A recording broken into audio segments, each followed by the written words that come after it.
ቱሪዝምን ከቅርስነት ወደ ቁርስነት እንቀይረው ነው።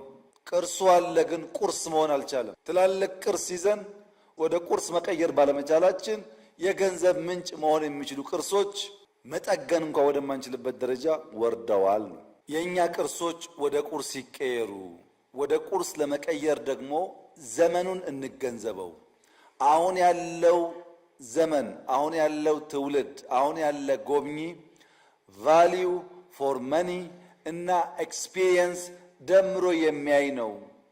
ቅርስ ብቻ ስላለህ መጥቶ አያይህም።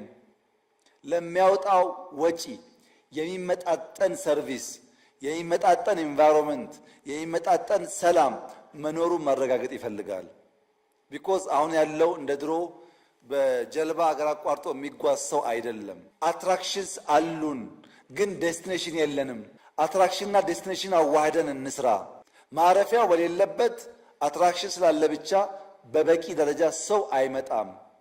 እንዳልኳችሁ ባለፉት 3 ወራት 10,000 የሳውዲ ዜጎች ወንጪን የጎበኙት አትራክሽኑ ብቻውን ባለበት ሰዓት አልመጡም። ዴስቲኔሽን ስለሰራን ጭምር ነው። ሁለቱ ተደምሮ መሆን አለበት።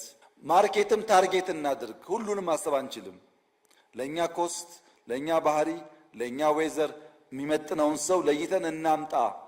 ለወንጪ የሚመች ቱሪስት አለ፣ ለአርባ ምንጭ የሚመች ቱሪስት አለ፣ ለጅጅጋ የሚመች ቱሪስት አለ፣ ለሐረር የሚመች ቱሪስት አለ። ያን ለይተን ለዚያ ቱሪስት እንስራ። ኢትዮጵያ ውስጥ በጣም በርካታ ፖቴንሻሎች አሉ። ከፖቴንሻሉ አንዱ ጋስትሮኖሚ ነው። ጋስትሮኖሚ በብዙ ሀገራት የቱሪስት አትራክሽን እየሆነ ነው ያለው። ጋስትሮኖሚ ማለት ሎካል ምግቦች ለዚያ ቱሪስት እንዲመች አድርጎ ማዘጋጀት፣ ከዚያም ባሻገር ደግሞ እሱም እንዲሳተፍ ማድረግ። ለምሳሌ እንጀራ ቅመስ ሳይሆን እንጀራ እንዲጋግር ማድረግ፣ ቀይ ወጥ ብላ ሳይሆን በሼፍ የታገዘ ትንሽ ፓርቲስፔት እንዲያደርግ ማድረግ፣ ቤስት ኤክስፒሪየንስ መፍጠር።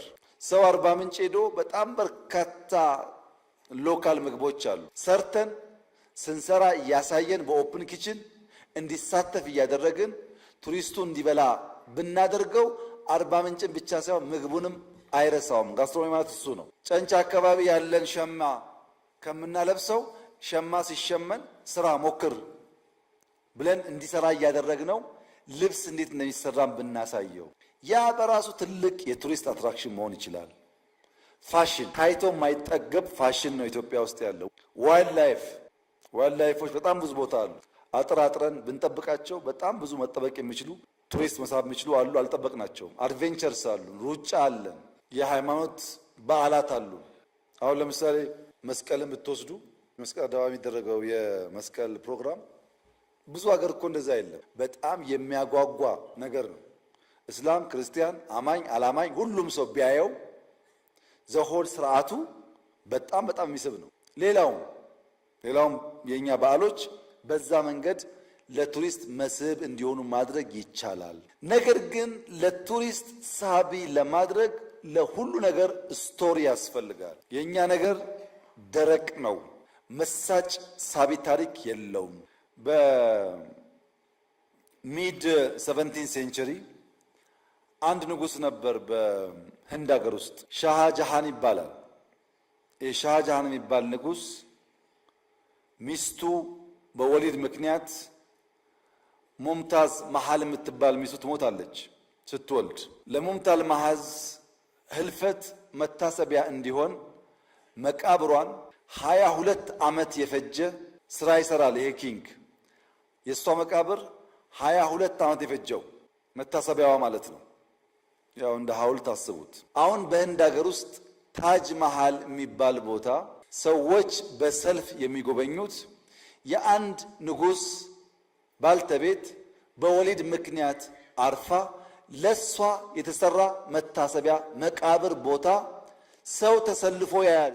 አንተ ግን ላሊበላን የሚያክል ሶፍ ዑመርን የሚያክል ምናምን ተሸክመ ስቶሪ መፍጠር ስለማትችል ለአትራክሽን ዴስቲኔሽን ስለማትሰራ የማየት የማሳየት ልምምድ ስለሌለ ስንት የሚንጋጋበት ቦታ መግቢያ መውጫ የሌለው በሌሊት ወፍ የታጀበ ሽታው የማያስገባ የተጣለ ሆኖ እኔና እናንተ የህንዱን በማድነቅ መከራችን እናያለን። ስቶሪ በጣም ኢምፖርታንት ነው። መጀመሪያ ካፓቢሊቲስ ያሉንን ካፓቢሊቲስ አይደንቲፋይ እናድርግ። ብዙ ነገር ነው ያለው፣ እንወቅ። አንድ አይነት መሆን የለበትም። በየአካባቢ ያለውን ጸጋ ለይተን እንወቅ። ከዛስ ኮንሰርቭ እናርግ፣ ኮንቨርት እናርግ። ያወቅነውን እንጠብቅ። ወደሚታይ፣ ወደሚጨበጥ፣ ወደሚጎበኝ ነገር እንቀይረው። ጉብኝቱ ደግሞ እንዲያድግ ኮመርሻላይዝ እናድርግ። ይሄ የቱሪዝም ሚኒስቴር አይሰራውም፣ ጠቅላይ ሚኒስትር አይሰራውም፣ የክልል ፕሬዝዳንት አይሰራውም። እንደ ማህበረሰብ በጋራ ታሪካችን፣ ቅርሳችን፣ ቦታችን የማድነቅ የማወደስ፣ የማክበር እና የማሳወቅ ስራ እንስራ። የሁላችን ስራ መሆን አለበት። ኮሌክቲቭሊ የሀገር ሀብት መሆኑን አምነን በሃሽታግ ፕሮሞት ብናደርገው ከፍተኛ ሀብት ሊያመጣልን ይችላል። ለምሳሌ በዚህ ዘመን ሃሽታግ ብናደርግ ሃሽታግ አክሱም፣ ሃሽታግ ሰሜን ማውንቴን፣ ሃሽታግ ባሌ ብንል ስንት ዓለም መድረስ ይችላል።